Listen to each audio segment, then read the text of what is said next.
Result is drought. ठीक है, obviously भी नो तो क्रॉप्स को डैमेज होगा and then loss of yield हो जाएगा, और उस सारे प्रोसेस को हम क्या कहते हैं? अब कितने तरह के हैं फिर? 4 टाइप्स। डेफिनेशन लिख लें देन हम टाइप्स पे जाते हैं।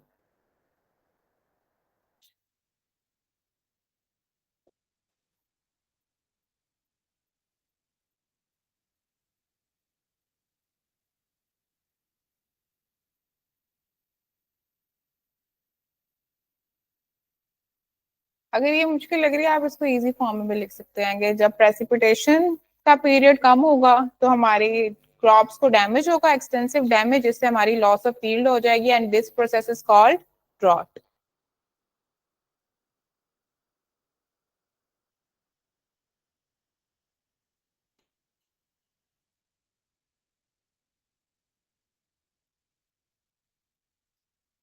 डन। ओके, 4 टाइप्स हैं। फर्स्ट इज मेट्रोलॉजिकल, इसके नीचे एक एक लाइन लिखवाऊंगी वो लिखने। First is meteorological. हमने मेट्रोलॉजी का पहले भी पढ़ा था, ये किससे एसोसिएट करती है स्टडी? वेदर एंड ऑल, याद करें, वेदर से एसोसिएट करती है। So meteorological drought will be due to rain. ठीक है, लिखें जी, happens when dry weather patterns dominate an area. Dry weather होगा, नेम इंडिकेट कर रहा है अगर ये मेट्रोलॉजिकल ड्रॉट है, this is due to weather.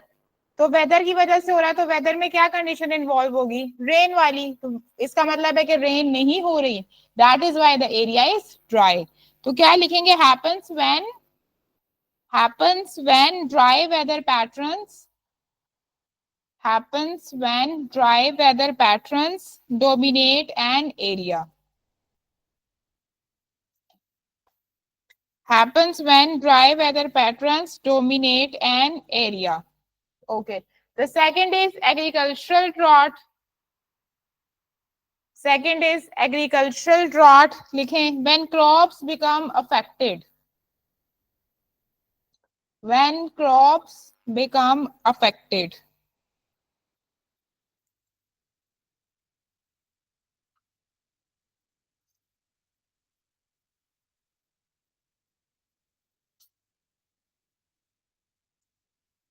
Hydrological drought. Third is hydrological drought. What is hydro? Water. Hydrological drought. Low water volumes. Low water volumes in streams and rivers. In streams and rivers.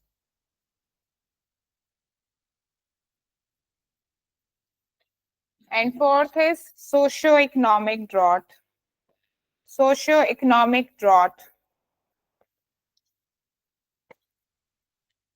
When demand for water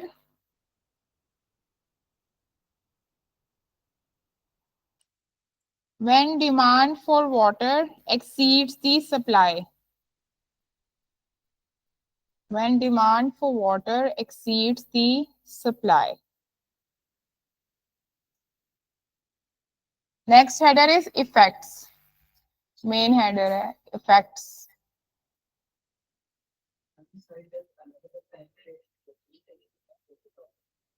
it depends. अगर agricultural है drought लेकिन पीने वाला पानी है तो फिर वो प्रॉपर कहत साली नहीं है। अगर दोनों इकट्ठी हो रही है तो फिर प्रॉपर है। It depends on this. अगर सिर्फ बारिश नहीं हो रही लेकिन you have ample amount of food supply, आपके रिजर्वायर में इतना फूड सप्लाई है कि आप 1-2 साल जब तक बारिश नहीं होती you can survive. That is why इसको हम अगर कह रहे हैं कहत आया हुआ है तो हम ये पूछेंगे किस टाइप का कहत आया हुआ है। उस कहत के अंदर आपके पास फूड शॉर्टेज हो रही है, वाटर शॉर्टेज हो रही है, या वैसे एटमोस्फेयर खराब हो रहा है। It depend. सिर्फ एटमोस्फेयर खराब हो रहा है then this will be meteorological, जैसे अब बारिश नहीं हो रही है। इसी तरह एग्रीकल्चर, अगर हमारे पास फूड शॉर्टेजेस हो गए हैं प्रॉपर तो वो एग्रीकल्चर में चला जाएगा। पीने के पानी का मसला हो रहा है तो हाइड्रोलॉजिकल में चला जाएगा। सोशियो इकोनॉमिक इट्स बोथ, पीने और यूजेज वाला दोनों वाला पानी, तो फिर उसमें चला जाएगा। इट डिपेंड्स कि आपका किस टाइप का कहता आया हुआ। इकट्ठा भी सारा आ सकता है,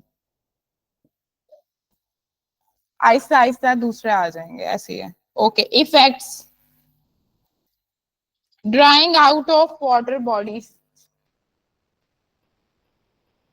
Drying out of water bodies. Drying out of water bodies.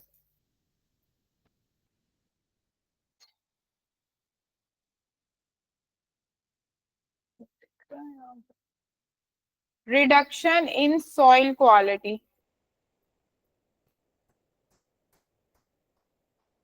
Drying out of water bodies. Reduction in soil quality. Reduce crop yield.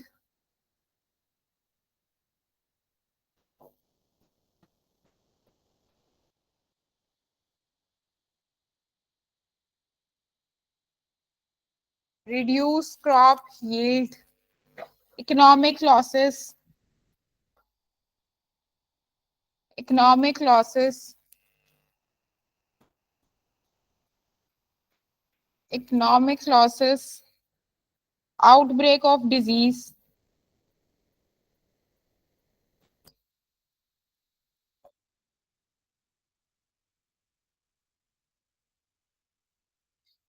And last is migration of people.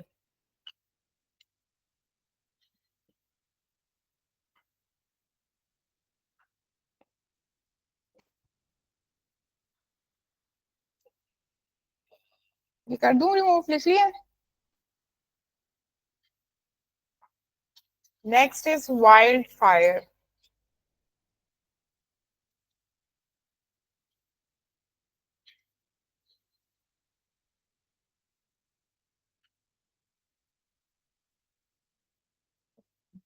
हम्म. नहीं नहीं इतना डिटेल में ये नहीं पूछता. जो चीज वो ज्यादा पूछता नहीं है उस पर टाइम वेस्ट करने की जरूरत ही नहीं. तुम लोगों के पास बाकी 11 सब्जेक्ट्स भी हैं याद करने के लिए. Okay, wild fire. What is wild fire? हाँ, जंगलात में लिखें जी. A large destructive fire. Large destructive fire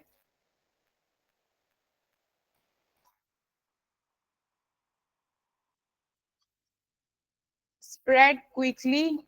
Large destructive fire spread quickly over woodland.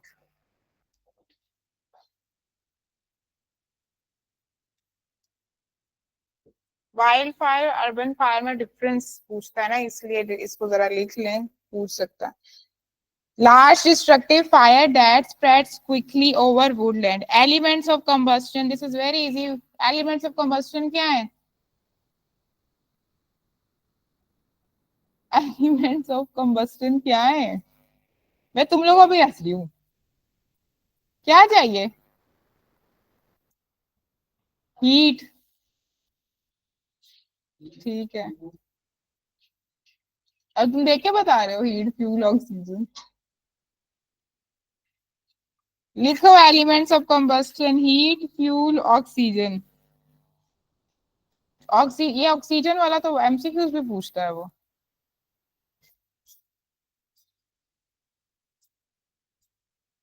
आप लोगों ने पहले नोट्स बनाए हुए हैं. इसमें तो इतना डिटेल में लिखा हुआ है, तुम लोग इतना कैसे याद करोगे डिटेल में. वो तो ठीक है दिया, उसको फिर मार्क करते जाओ जो जो उसमें से करना है, सारा तो नहीं ना करना.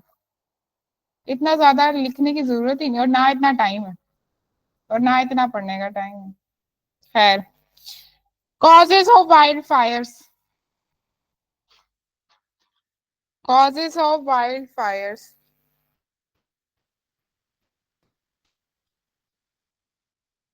एक हम वर्ड लिखते हैं ह्यूमन बीइंग्स, या दूसरा हम लिखते हैं, अच्छे वर्ड्स में मैंने आप लोगों को बताया था क्या वर्ड यूज करते हैं जहां मैन मेड इश्यूज इन्वॉल्व होते हैं. Anthropogenic. It's up to you. Human beings वाला लिख लो, मैन मेड, ह्यूमन मेड या एंथ्रोपोजेनिक. ये लिखोगे तो ज्यादा अच्छा इम्पैक्ट पड़ेगा. देख लो शायद कहीं किसी जमाने में याद हो ही जाए. एंथ्रोपोजेनिक. हाँ, कॉजेज ना, कॉजेज दो तरह के कॉजेज पढ़े थे ना, एक हमने नेचुरल और एक एंथ्रोपोजेनिक। किसी भी चीज के दो ही कॉजेज होते हैं। अगर हम एनवायरमेंट क्लाइमेट की बात करें, या तो एंथ्रोपोजेनिक मैन मेड कॉजेज होते हैं या नेचुरल होते हैं। तो मैन मेड को हम अच्छी जुबान में एंथ्रोपोजेनिक बोलते हैं। एंथ्रोपोजेनिक में लिखें burning debris,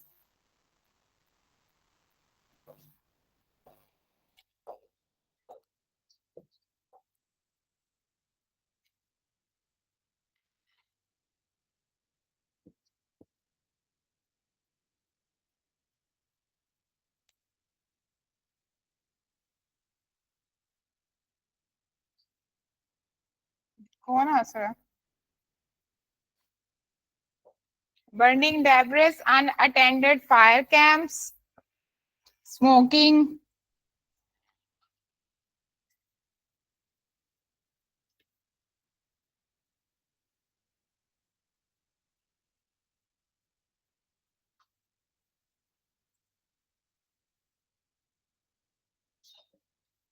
and arson. Arson is जलाना, property and all. Human beings को जलाओ, प्रॉपर्टी को जलाओ, कार को जलाओ, किसी भी चीज को जलाओ, तो दैट इज आर्सन। ठीक है, ओके। लिखे नेचुरल कॉजेज 90%। अच्छा ये भी लिख लें, वाइल्ड फायर 90% एंथ्रोपोजेनिक कॉजेज होती हैं, सिर्फ 10% जो है वो नेचुरल होती है। नेचुरल लिखें। लाइटनिंग, लाइटनिंग वो जो बिजली नहीं गिर जाती, lightning 10। Lightning volcanic eruption, lightning and volcanic eruption दो हैं, lightning and volcanic eruption। बस ये इतना ही है। अब next is urban fire. What is urban? तो अर्बन फायर क्या होगा?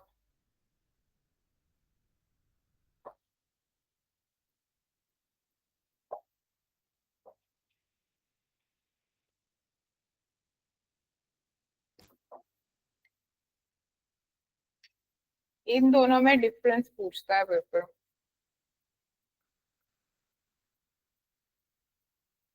अर्बन फायर लिखें जी definition. Fire that occurs in, fire that occurs in,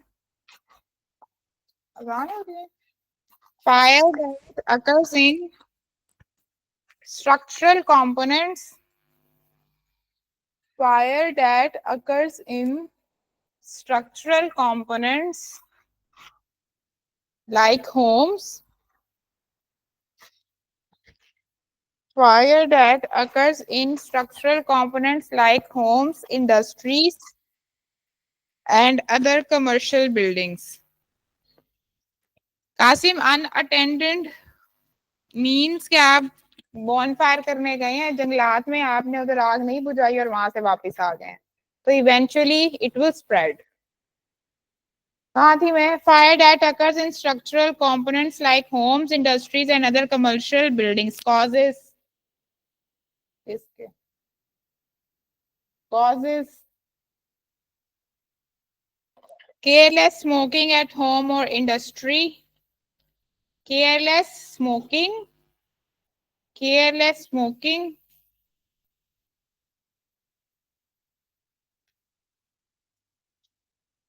short circuits, short circuits and gas heaters,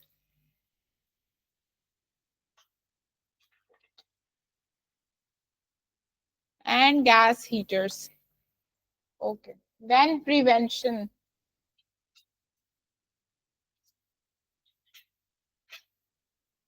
prevention, installation of,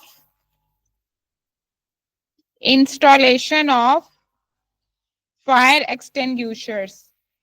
वो बड़े नहीं होते बिल्डिंग्स में जब जाते हैं रेड कलर के, हाँ extinguishers. And second is smoke और fire alarm in the building, smoke और fire alarm in the building.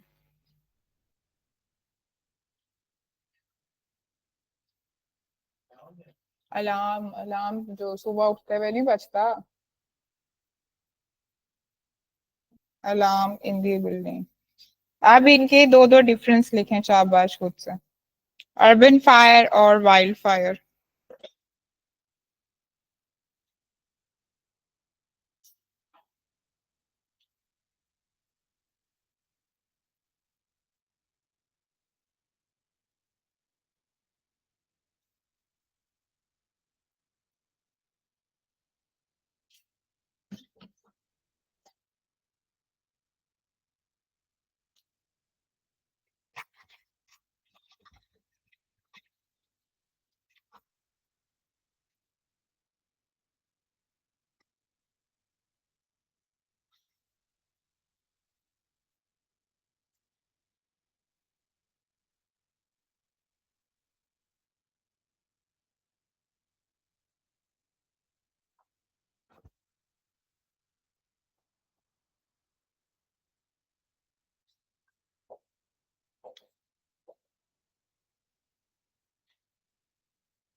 इसको नहीं देखना, अपना लिखें। बोर्ड पे ना देखें, अपना लिखें।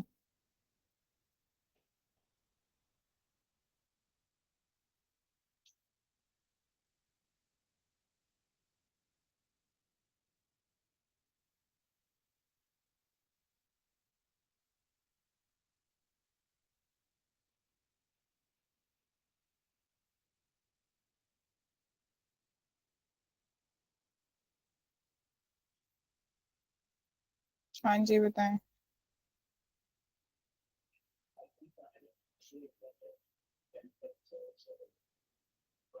हाँ शाबाश।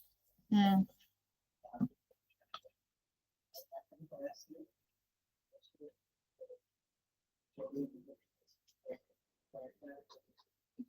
अच्छा। और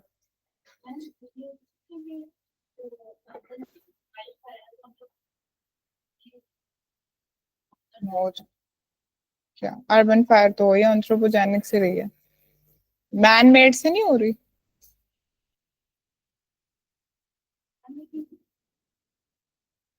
एंथ्रोपोजेनिक इज मैन मेड, मतलब कि उनकी गलती से हो गई, जानबूझ के हो गई तो वो भी मैन मेड ही है ना, गलती से भी हो गई तो। हाँ जी।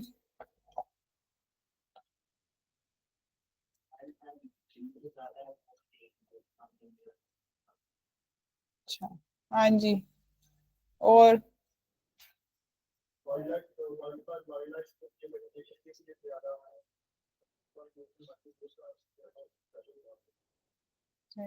और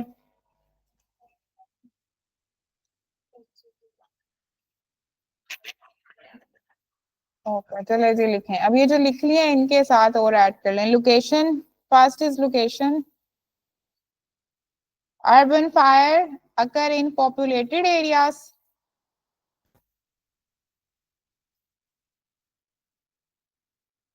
wildfires occur in natural environments। so या populated area या natural environment लिखना है, पूरा लिखना है तो पूरा लिखना है।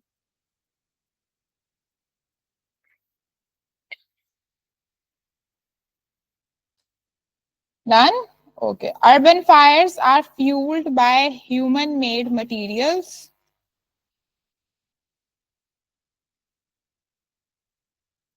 while wildfire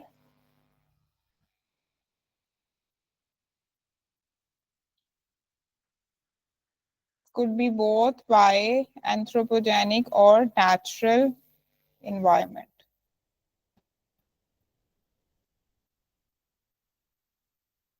Done? Spread and impact में लिखें।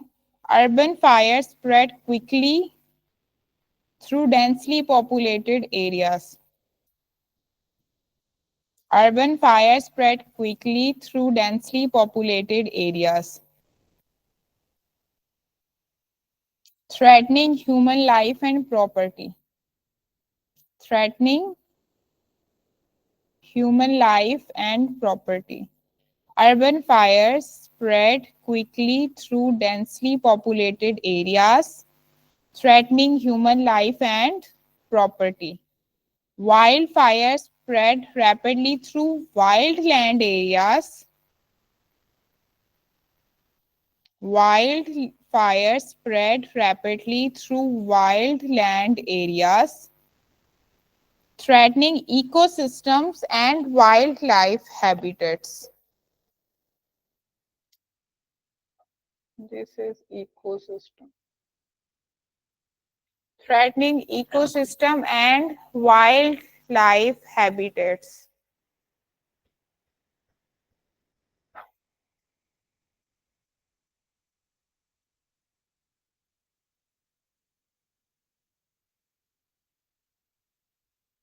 Done? Okay. नेक्स्ट हमने स्टार्ट करना है डिजास्टर एंड रिस्क मैनेजमेंट। आप क्या हुआ? जाओ फिर भाग के जाओ, जल्दी आओ।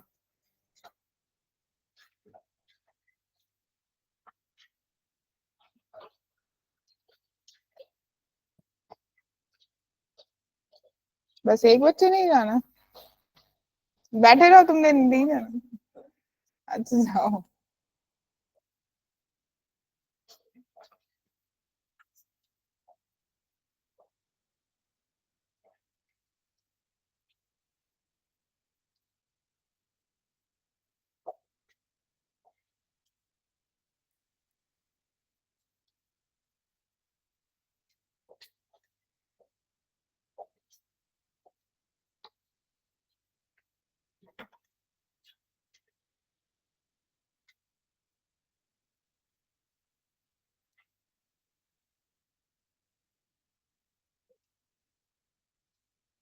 ठीक है कासिम, शाबाश।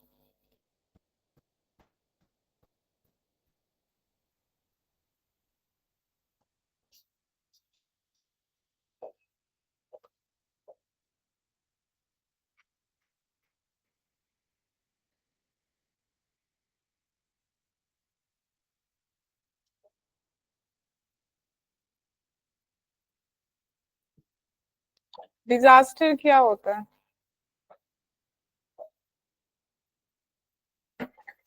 डिजास्टर क्या होता है?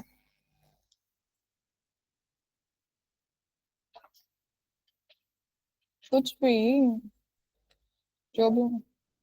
तबाही, तबाही की टाइप्स हैं। डिजास्टर क्या होता है? एक्सट्रीम तबाही।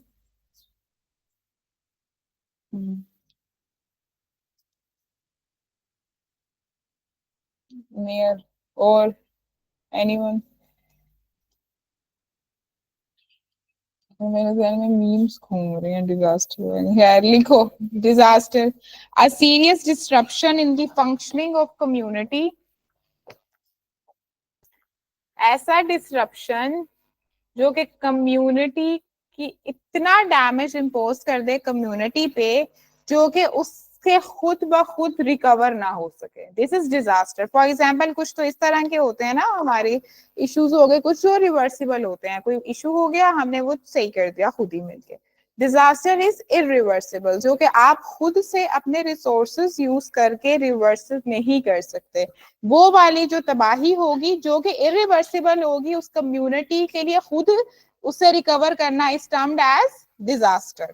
ठीक है, लिखें जी। Serious disruption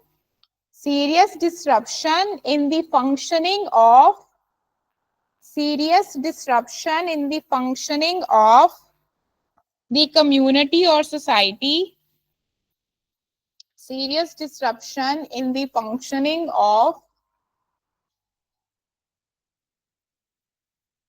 serious disruption in the functioning of community or society, causing widespread material,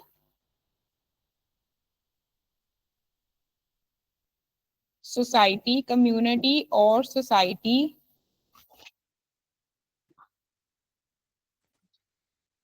causing widespread material, economic, widespread material, economic, social, widespread material, economic, social or environmental losses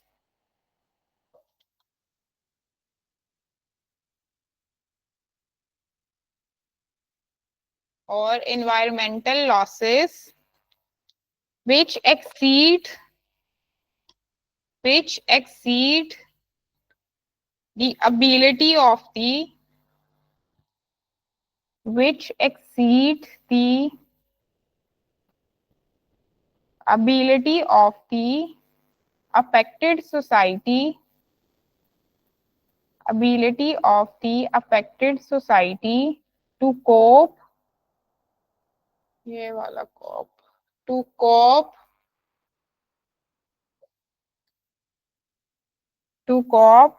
using its own resources.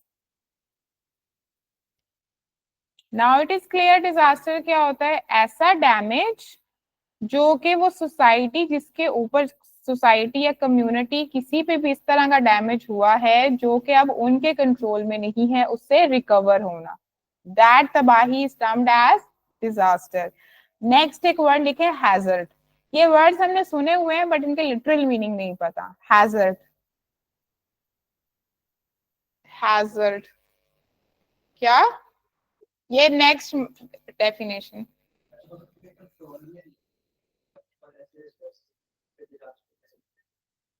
तो अब कुछ तो करेंगे ना.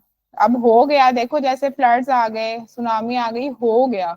अब recover के लिए जाहिर है पूरा पूरा तो रिकवर नहीं होगा लेकिन कुछ तो करेंगे ना. अब तबाह हो गई है तो अब इसको दोबारा सेट भी तो करना ही है ना. Okay, hazard. What is hazard? Hazard खतरा. व्हाट खतरा? विच टाइप ऑफ खतरा? चलो, ऐसे जरूरी नहीं है इनका लिंक बनाना. हैजर्ड लिखें जी इसके आगे. Potential for causing injury to life. Hazard is potential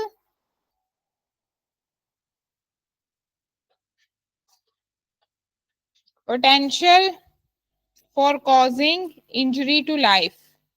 अगर लाइफ थ्रेटनिंग कोई पोटेंशियल किसी चीज का है, दैट इज हैजर्ड.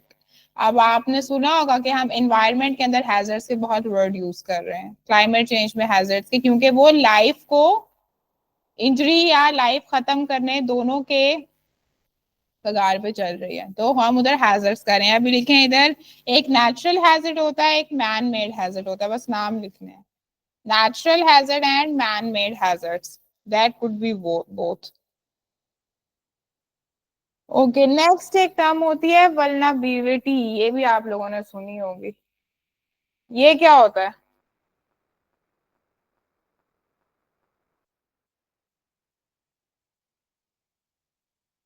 तुक्का भी नहीं मारा जा रहा. बता दो. तुम बुक बंद करो ना. ये बाद में तुमने पेपर की जब बुक खोलनी है ना तो तुमसे एक टॉपिक नहीं पढ़ा जाना. किधर बुक पे? तो बात तो उधर ही है फिर भी. हाँ जी. वल्नरेबिलिटी क्या होता है?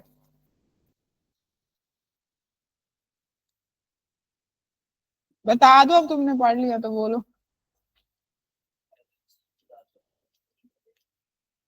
नहीं, गलत लिखो. extent to which a particular hazard could do damage. Extent to which a particular hazard could do damage. कहते नहीं ये चीज कितनी वल्नरेबल है, कितना डैमेज इंपोज कर सकती है, that is vulnerability. Extent to which a particular hazard could do damage.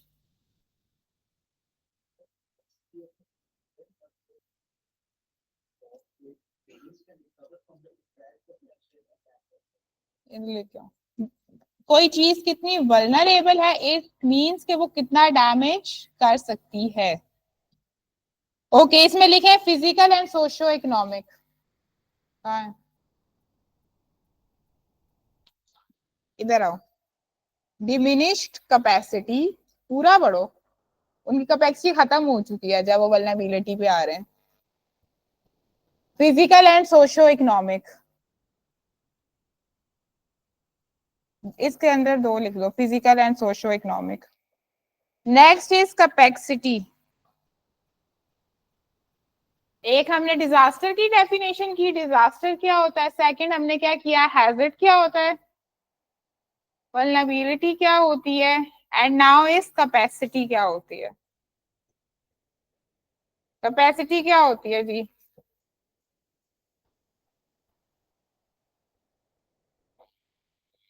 क्या होती है?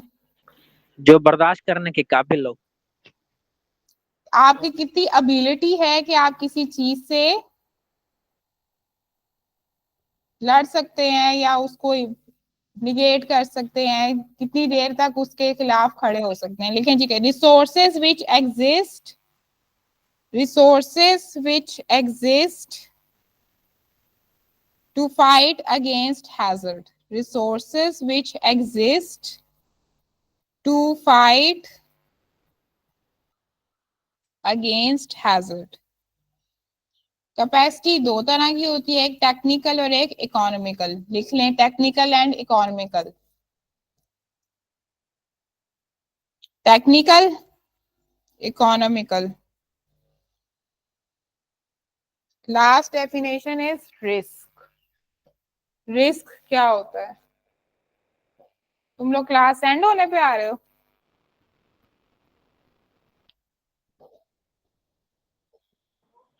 मैडम एक तरह का ये भी हाँ जी, डेंजरस होते रिस्क हैं, क्या यानी होता है? कि रिस्क एक तरह का ये होता है कि हाँ, ये हम रिस्क लें या नहीं लें, ये यानी कि एक तरह का एक डेंजर ही होता है। तुम लोग का जीएसए का पेपर पास हो गया? ये रिस्क हमें लेना चाहिए या देखिए, it is नहीं the लेना measure of the चाहिए, expected या losses. नहीं चाहिए। It is the measure of expected losses. It is the measure of expected losses due to hazardous events. Due to hazardous events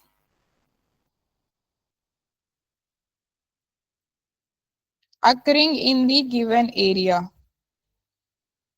Occurring in the given area.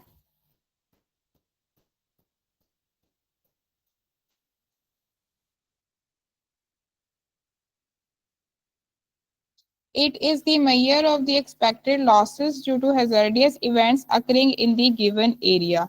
अब हमने ये पढ़ लिया, disaster risk management हम तब करेंगे जब हमें पता होगा डिजास्टर क्या होता है, हैजर्ड क्या होता है, रिस्क क्या होता है, कैपेसिटी क्या है, वल्नरेबिलिटी क्या है। ठीक है, अब हमने ये सारा कुछ हो गया, इसमें से कोई एक थ्रेट इम्पोज हो गया, अब उसको मैनेज कैसे करना है वो हमने पढ़ना है। डिजास्टर रिस्क मैनेजमेंट क्या है, इसमें लिखें जी, डिजास्टर रिस्क रिडक्शन के 4 पॉइंट्स हैं। First point is preparedness.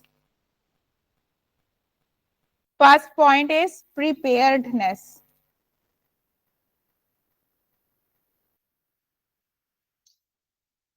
Preparedness के अंदर लिखें एनालाइज, असेस एंड डॉक्यूमेंट।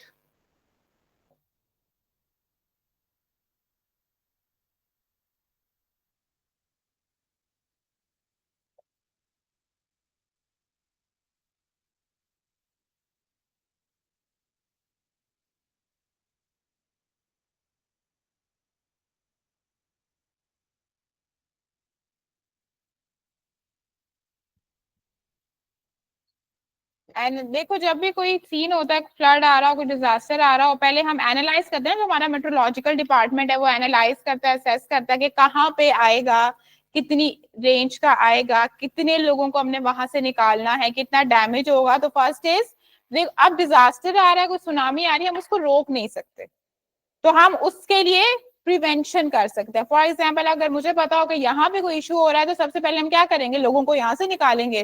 तो पहले हमें कैसे पता चला, एनालाइज करने से। फिर असेस किया हमने कि इस एरिया पे आ रहा है, तो उसके लिए अब हमने ये प्रिपरेशन करनी है कि हमने लोगों को यहाँ से निकालना है। इसके अंडर लिखें, data alone is not the solution. Data alone is not the solution. To plan properly, a lot of analysis. Data alone is not the solution. To plan properly, a lot of analysis needs to be done beforehand. Needs to be done beforehand. Okay. Second is response.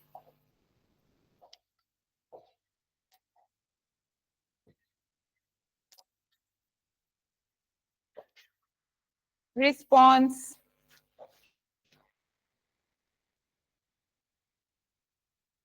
Damage assessment, stabilize and provide.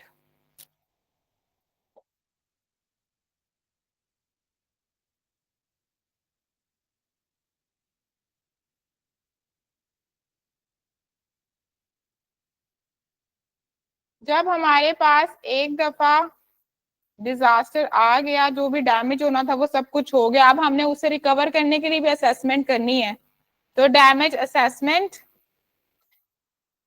Stabilise and provide. When a disaster occurs,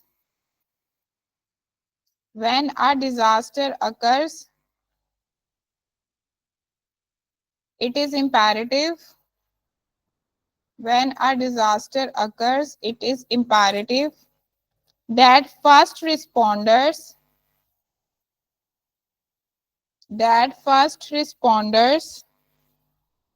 have the latest information as soon as possible.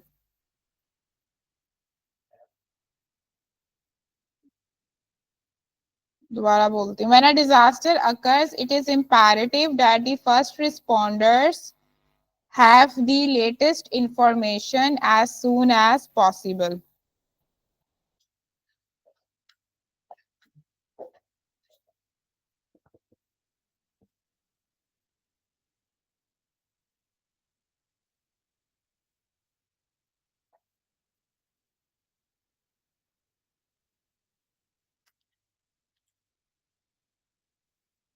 Third step is recovery, short term and long term.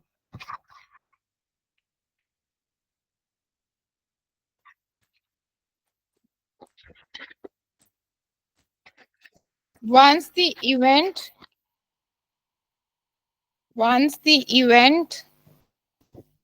and immediate threat to life,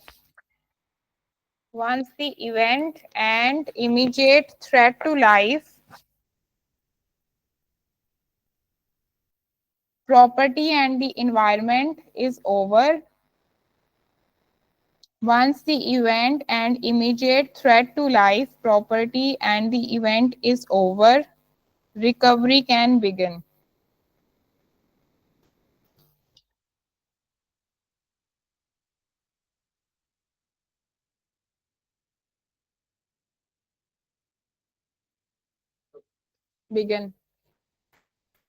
Last is mitigation.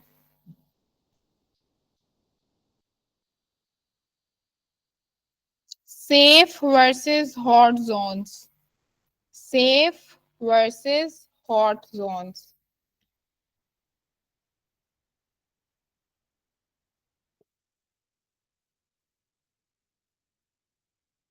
Safe versus hot zones. It is important to reduce the amount of loss.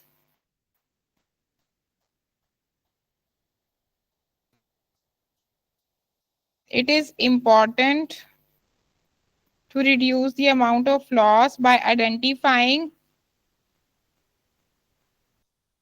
potential problems and mitigating them in advance. Pakistan में NDMA काम करता है disaster risk management का. इसकी full form लिखे, national disaster management authority. National disaster management authority.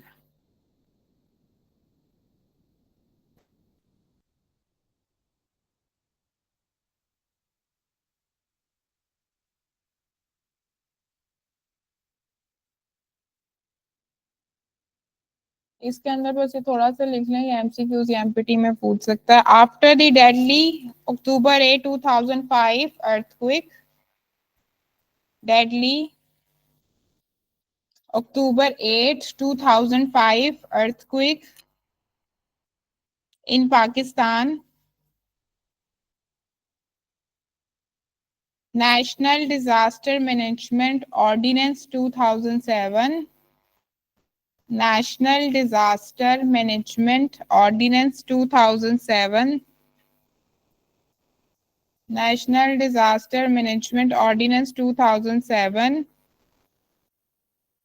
which became a law in 2010.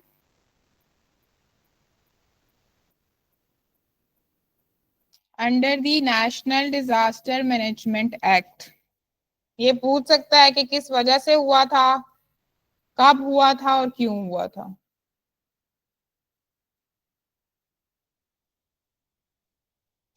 इसको कल याद